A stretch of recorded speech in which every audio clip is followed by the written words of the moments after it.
আসসালামু আলাইকুম। মুক্তিযুদ্ধের চেতনা টিভিতে আপনাদের স্বাগতম। সাথে আছি আমি শ্রাবণী আক্তার। এখন দেখবেন বিস্তারিত। ত্রয়োদশ জাতীয় সংসদ নির্বাচনে 2026 উপলক্ষে মোতায়েনকৃত আনসার ও বিডিবি সদস্য বিভিন্ন এলাকা থেকে আগত হয়েছে এবং সেটা আজকে কিভাবে পরিচালনা করবে সেই বিষয় এখান থেকে সব নিরাপত্তা বাহিনীর সব প্রত্যেকটা কেন্দ্রে এখানে পাঠিয়ে দিচ্ছেন। দেশ ও জাতির কল্যাণের লক্ষ্যে এরা কাজ করে থাকে।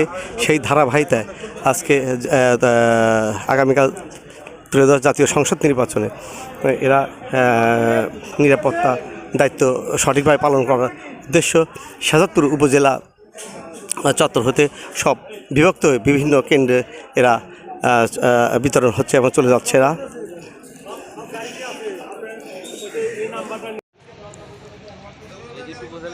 বিভিন্ন ভোট কেন্দ্রের দায়িত্বপ্রাপ্ত যারা আছেন তারা শাহজাদপুর উপজেলা ভোট কেন্দ্রের যেসব কেন্দ্রগুলো আছে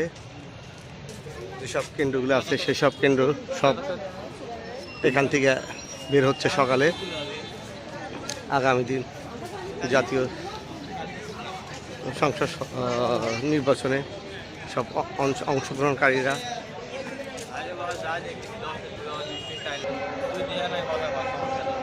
বিভিন্ন এলাকার কর্তব্যস্থলেরা চলে যাচ্ছে সকালে। গুরুত্বপূর্ণ দায়িত্ব আছে টহল, আর্মি, বাংলাদেশ সেনাবাহিনী এবং বিভিন্ন কেন্দ্রে এখান থেকে বন্টন করা হচ্ছে। সব কেন্দ্রে এখানে বিভক্ত করে যাচ্ছে সব।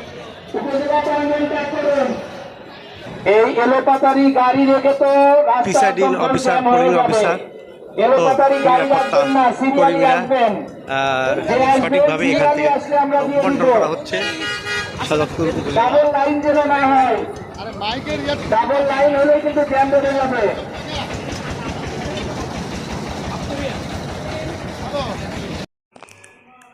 আগামী ত্রয়োদশ জাতীয় সংসদ নির্বাচনে শাহজাদপুর থানা অফিসার ইনচার্জ সাইবুর রহমান আইনশৃঙ্খলা বিভিন্ন বাহিনীর সাথে সংযুক্ত করে এই শান্তির লক্ষ্যে যে কাজটা করতে সেই বিষয়ে তার কাছে একটু জানতে চাচ্ছি।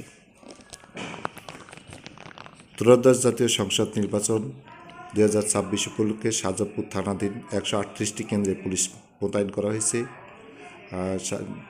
সব কেন্দ্রে আইনশৃঙ্খলা নিয়ন্ত্রণ এবং সার্বিক আইনশৃঙ্খলা নিয়ন্ত্রণ এবং সুষ্ঠুভাবে ভোট সম্পাদনের লক্ষ্যে আমরা সর্বোচ্চভাবে চেষ্টা করে যাচ্ছি। আমাদের পক্ষ থেকে উপজেলাধীন প্রত্যেক কেন্দ্রে সিসিটিভির আওতাভুক্ত করা হয়েছে এবং গুরুত্ব বিষয়ের বিশেষ বিবেচনায় কিছু কিছু কেন্দ্রে লাইভ ক্যামেরার ব্যবস্থা করা হয়েছে। আমাদের সাথে কাজ করছেন বাংলাদেশ সেনাবাহিনী, র্যাব, বিজিবি, আনসার সহ অন্যান্য গুরুত্বপূর্ণ বাহিনী আমাদের সাথে কাজ করছেন। আমাদের সার্বিক পুলিশিং ব্যবস্থা জোরদার করার লক্ষ্যে আমাদের সাথে কাজ করছেন ম্যাজিস্ট্রেট। দেশে অবাধ, সুষ্ঠু, নিরপেক্ষ নির্বাচনের লক্ষ্যে আমরা বদ্ধপরিকর।